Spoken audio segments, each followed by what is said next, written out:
Canada के immigration minister mark Miller की तरफ से एक बड़ी स्टेटमेंट आई है। ये स्टेटमेंट जो है ये टेम्परेरी रेजिडेंट वीज़ा को लेकर है। हालांकि फेडरल गवर्नमेंट ने पहले ही क्लियर कर दिया था कि वो टेम्परेरी रेजिडेंट वीज़ा जिसमें स्टडी वीज़ा आता है, वर्क वीज़ा आता है, जिसमें स्पाउस वीज़ा आता है, उसको लिमिट करने जा रहे हैं। लेकिन इस स्टेटमेंट में उन्होंने चीज़ें और भी क्लियर की हैं जिससे टेम्परेरी रेजिडेंट का, चाहे वो स्टूडेंट हैं चाहे वर्कर हैं, उनका कनाडा में आने वाला फ्यूचर क्या हो सकता है वो प्रॉपरली क्लियर होती हैं। तो वीडियो को डिटेल में देखने के लिए एंड तक देखिएगा।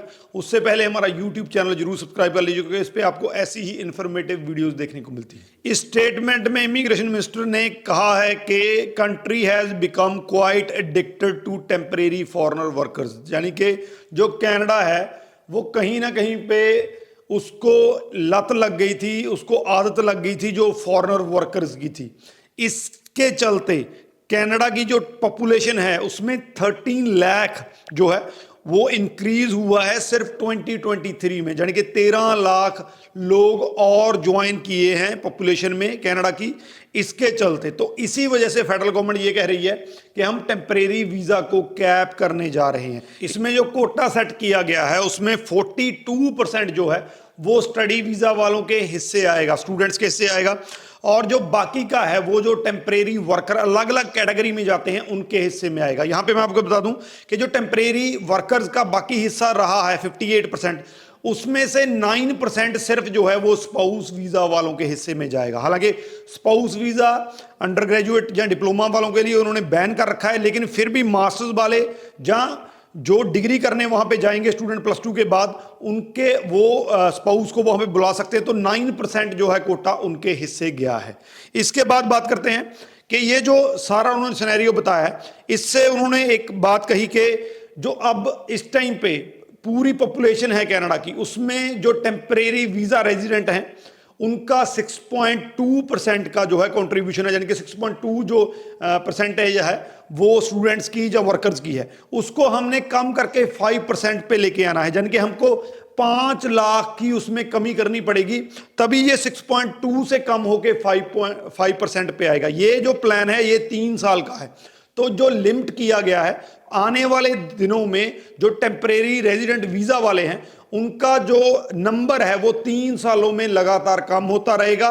3 सालों में जो 5 लाख की उसमें कमी आएगी। लेकिन इसमें एक बड़ा क्वेश्चन है कि जो फेडरल गवर्नमेंट है, जहां IRCC है, वो स्टूडेंट्स की गिनती को कम कर सकती है, वो वर्कर्स की गिनती को कट कर सकती है, लेकिन एक ऐसी कैटेगरी है जिसको वो कंट्रोल नहीं कर सकते हैं, वो है रिफ्यूजीज। बांग्लादेश हो गया, चाहे सीरिया हो गया, चाहे यूक्रेन हो गया, उनसे हजारों और लाखों की गिनती में जो है वो असाइलम जो लेते हैं, जो रिफ्यूजीज हैं, वो कनाडा में ऑलरेडी एंटर कर चुके हैं और इनकी गिनती को कंट्रोल नहीं किया जा सकता है क्योंकि कनाडा एक वेलफेयर स्टेट है। तो वेलफेयर स्टेट के चलते जो भी किसी भी कंट्री में मान लीजिए आज वॉर लग गई या लड़ाई लग गई, वहां के लोगों को जो है उन्होंने असाइलम देना है, शर्म देनी है उनको। तो कनाडा को जितने भी वहां पे आते हैं जो एलिजिबल हैं उन सबको जो है वो वीज़ा देना पड़ता है। ये एक ऐसी कैटेगरी है जिसको कंट्रोल नहीं किया जा सकता है। क्यों? क्योंकि कभी भी कहीं पे भी लड़ाई लग सकती है, कहीं पे भी कोई कन्फ्लिक्ट हो सकता है।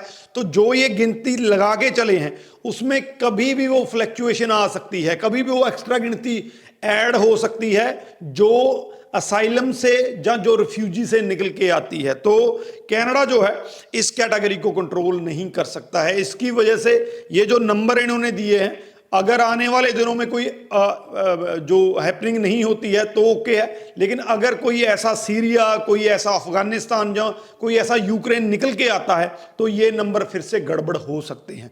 तो इस टाइम की सबसे बड़ी स्टेटमेंट यही है कि टेम्परेरी वीज़ा को कनाडा जो है लिमिटेड करने जा रहा है, उसकी गिनती को कम करने जा रहा है। लेकिन आने वाले दिनों में देखना पड़ेगा कि कनाडा को स्टूडेंट या वर्कर चाहिए या रिफ्यूजी चाहिए, इस पर अलग से वीडियो बना दूंगा क्योंकि ये भी एक बड़ा कॉन्ट्रोवर्शियल मुद्दा है कि स्टूडेंट आपको $22 बिलियन यहां से अपनी कंट्री से आपको देते हैं, वर्कर वहां पे काम करके आपकी इकोनॉमी को चलाता है, लेकिन रिफ्यूजी का रोल आपकी कंट्री में क्या है, ये एक बड़ा क्वेश्चन है इस टाइम का। इस पे अलग से वीडियो बना देंगे।